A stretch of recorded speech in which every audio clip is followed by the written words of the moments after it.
A little later this year, as we always do, we'll announce the 2022 Logger of the Year. Forestry, a major sector of the economy. It's no easy job owning a logging company. A lot of factors, weather, labor shortages, and equipment costs conspire against those who make it their profession. Still, some of them stand out, like 2019's Drew Sullivan of Performance Logging. According to the USDA, 750 million acres of U.S. land is forested, generating more than $280 billion in products. In Mississippi, nearly 20 million acres of land is covered with trees owned by 125,000 different landowners. Needless to say, there's a lot riding on the logging industry. So when you're named the Logger of the Year, it's an impressive achievement. Say hello to the Mississippi Logger of the Year, 39-year-old Drew Sullivan. It's a great honor, you know. I mean, I know people has logged all their lives, you know, and didn't get any recognition at all. And for me to have that at such a young age, I mean, it's meant a lot to me, and it's been an honor. Sullivan started his company, Performance Logging, 8 years ago. But his love of the great outdoors and forestry in particular came long before that. His grandfather was a logger, so was his father, Gary, who ran S&S Thinning, featured in Southern Logging Times back in '96. It's easy to see how Drew's love of logging could be kindled. As a kid, I'd play. My dad and my grandparents would buy me little toys and trucks and little skidders and stuff from B&G and some of the local dealerships. They would have little toy skidders and stuff, and I'd log, man. When I was, 5 and 6 years old, I'd be out there logging. I had a little handsaw, and I would cut little saplings down and cut them up in sticks and haul them, and so that's all I've ever wanted to do, I guess. I've been knowing Drew since he was about 10 years old. Jack Harrison is president of the Neshoba County Forestry Association. He's a consulting forester and member of the committee that nominated Drew for the honor. Knowing him as a young boy, you could tell then that he had a longing to be in the woods, and he had logging as an idea for his profession. And since he has become a professional logger, and we have observed his work and his work ethics and his concern for the environment and his safety of his employees and the public that he works around, we just knew that he would be a good candidate for our selection for the Outstanding Logger of the Year. Performance Logging cuts for Weyerhaeuser, one of the biggest companies of its kind in the world. Chuck Burke is an area manager for the company. Drew is very much aligned with what Weyerhaeuser's core business policies are. I mean, he's really good at safety, and that he stands out really from the standpoint of he sets himself apart from other loggers by the way he handles his business safety-wise. He's got some really good processes in place that he has done on his own, and that really makes him pretty valuable to the company. Safety, a key operational component for every logger.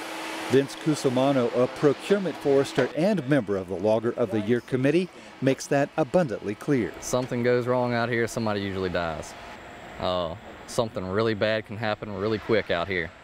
This equipment, these trees, they don't forgive. You can get hurt quick. It's a difficult job that they have to do every day, and like I said, challenges every day, things change, and he's able to work with those and adapt very well. I told all the truck drivers, and I tell you guys too on the way out. To keep safety high on the priority list, Drew holds weekly and daily tailgate safety briefings. He and his crews discuss every aspect of the job and work site, making sure key details stick with everybody. He also practices radar, a unique strategy of recognizing hazards and developing a plan to address them. To Drew, it's vital. Performance logging has never had a lost time accident, and it's personal. Safety is a big deal to me because I have 2 little small kids. Most all my guys, they have family, and everybody wants to come home safe in the afternoon. There's no load of wood worth risking your life over. Logging has a bad rep for being a real dangerous job. It's getting a lot better. We don't even have a power saw on this job anymore. We trim up with a pole saw. All of our personal protection equipment's worn. So safety is a big deal, and I push that, and all my guys know that. so I'm proud to be, you know, real safety conscientious. Beyond safety, stewardship is of course just as important. Taking care of the land, water, and trees, and employees and the equipment they use, Drew says, is the mark of a good logger. Being Logger of the Year is a big deal to me. I mean, that means a lot. I mean, that's a great accomplishment. And loggers in the past have had bad reps, years past, you know, rutting and not taking care of the land like they're supposed to. And logging's come a long ways in the last 15, 20 years. A good logger is, they're out there now and they're taking care of the land like it's supposed to be. So I'm proud to be one of those guys. And so the tradition carries on. Drew's dad sold S&S years ago and now works for his son. And though he's a man of few words, he did have some to share when it comes to Drew. It's obvious he's proud. He's a 60 or 70-year-old man in a 39-year-old body. That's about what he amounts to. You know, he, like a rainy day, you got to be working on equipment or something like he does, and you can't just go lay around at the house, you know. And just like his dad, Drew's been featured in Southern Logging Times too. He was on the cover in April of 2017, as much for his business savvy as his work ethic. Drew's a good fella, good person. He deserves this. He's one of the ones that are going to be doing it for a long time. He's not going to be giving up.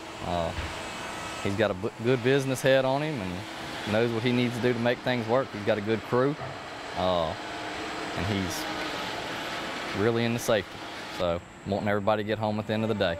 The weather factors, the transportation factors, meal quota factors, there's just so many variables that go in that affect a logger that he has or has not much control over. And if you explain that to a young person that was looking for a career, they would probably turn down logging. But not Drew Sullivan, Mississippi's Logger of the Year. As grueling as the industry can be, he says he's in it for the long haul. After all, there's a reason his company is called Performance Logging. It's in my blood. It's been in my blood since I was a kid. I know that sounds funny to say that, but it really is. If I could do it all over again, if I had to start over again tomorrow, I'd start a logging crew up. That's what I would do.